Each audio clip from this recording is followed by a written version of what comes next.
is Prossy, and I work with Makere Water Read Project and attached to Mukono General Hospital. It's a government hospital in Mukono, and at the same time, I'm a student of AMREF International University.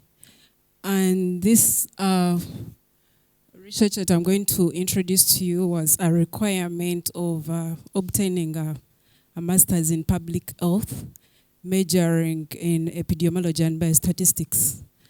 Those were my supervisors, Dr. Josephat Nyagero, a senior lecturer at AMREF International University, and Dr. Elizabeth Kemigisha. She's a scientist at African Population and Health Research Center in Kenya. The background: cervical cancer is a major public health problem, and it caused around 600,000 cases in 2022, which led to over 300,000 deaths. And this, around 85% of this occurred in sub-Saharan Africa, and among it is Uganda, one of the countries which were majorly affected. And you can see that in Uganda every year, around 6,959 cases are diagnosed every year, and which lead to 4,607 deaths. Meaning that, and this is caused by high-risk human papillomavirus. And there is a huge target of eliminating cervical cancer, and that is a 90, 70, and 90, which means that 90% of the young girls at 15 years should be vaccinated by the HPV vaccine. Women by the age of 35 years should have been tested of this high-risk virus, and 90% of these who are found positive should receive treatment, and also those who are found in the late stage should be appropriately handled. The statement of a problem: there is around 33.6% prevalence of human papillomavirus in the general population. And then, like I mentioned earlier, it is caused by a high-risk oncogenic human papillomavirus. And this, the population which is really at risk, the women who are living with HIV, because of the immunosuppression, and though they are on ARTs, still they get this infection, meaning that they should be checked at least on an annual basis. And there is a prevalence of 6.2% of HIV in Uganda, and of which there is a very high prevalence of HIV in Mukono. But the characterization of this high-risk oncogenic virus is not known in Uganda, and more so in Mukono. So this study sought to determine the types and the factors associated with this virus in this population. So the broad objective was to determine these factors and also the correlates which are associated with this virus. And the specific objectives were to define those characteristics of those oncogenic virus, and then also to find out whether social demo factors predispose this study population to this virus, and also to find out whether the sexual practices predispose them, and also whether the medical practices predispose them. It was a cross-sectional study, and the study population was around 3,000 women attend antiretroviral therapy in Mukono General Hospital. And the women who were targeted were those between the age of 25 and 49 by the WHO guidelines, who were supposed to be checked by this highly sensitive test. And 342 participants were selected for the study.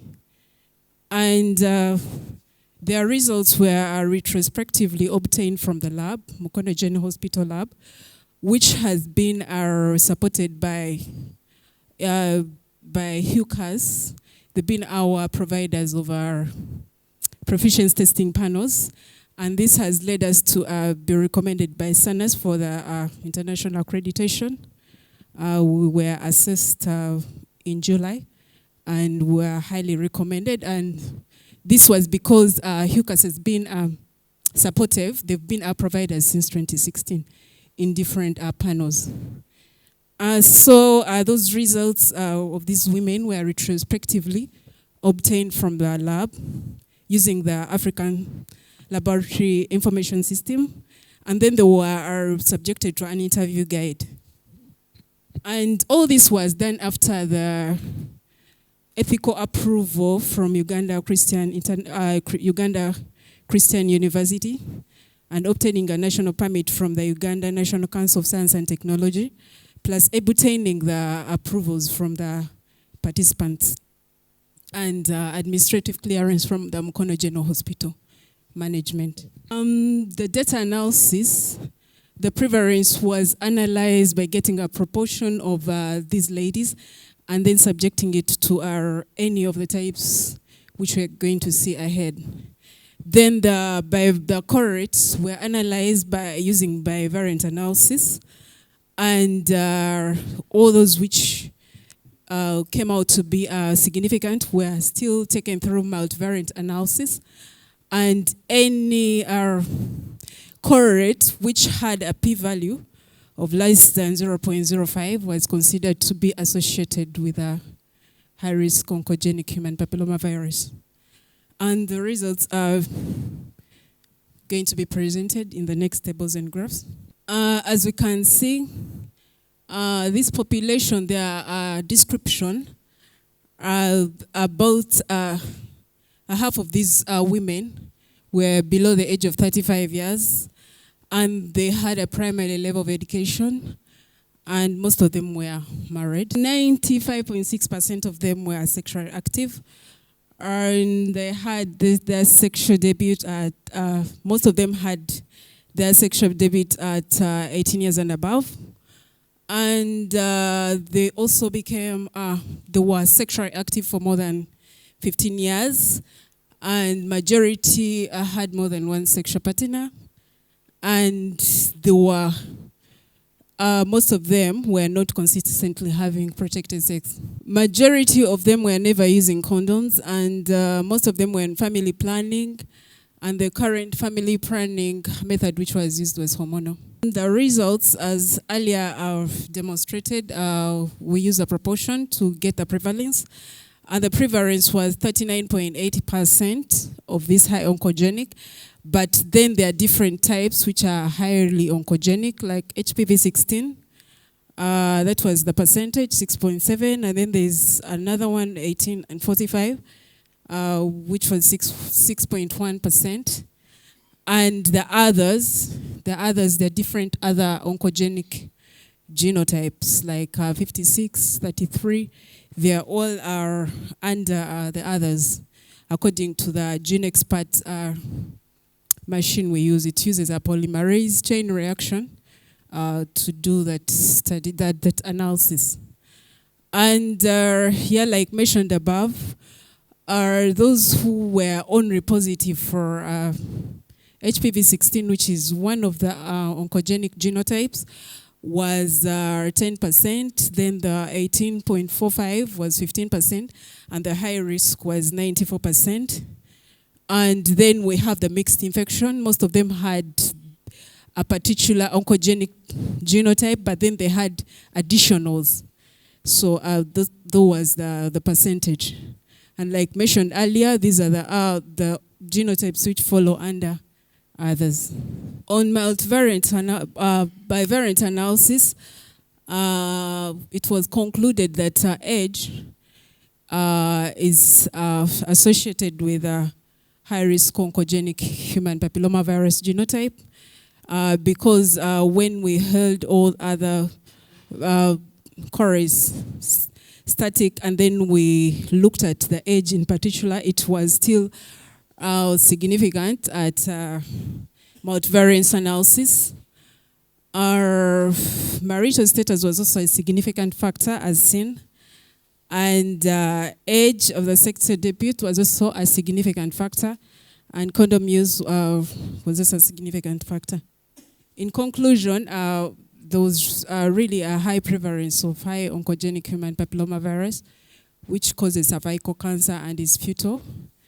But this virus can be tested and are diagnosed at an early stage. And though, like mentioned earlier, age was an associated factor, sexual practices was an associated factor, use of condoms was this an associated factor.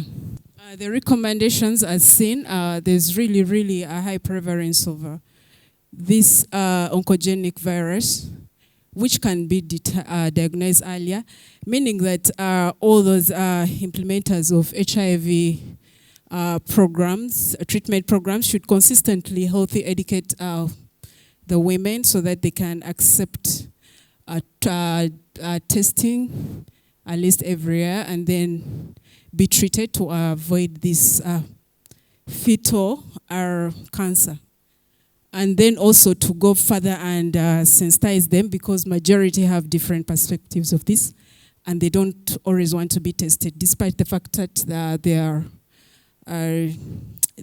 are reagents to do this and the machines are also available. But more so, high-risk human papillomavirus, those are an initial tests, which was a via inspection and then treatment.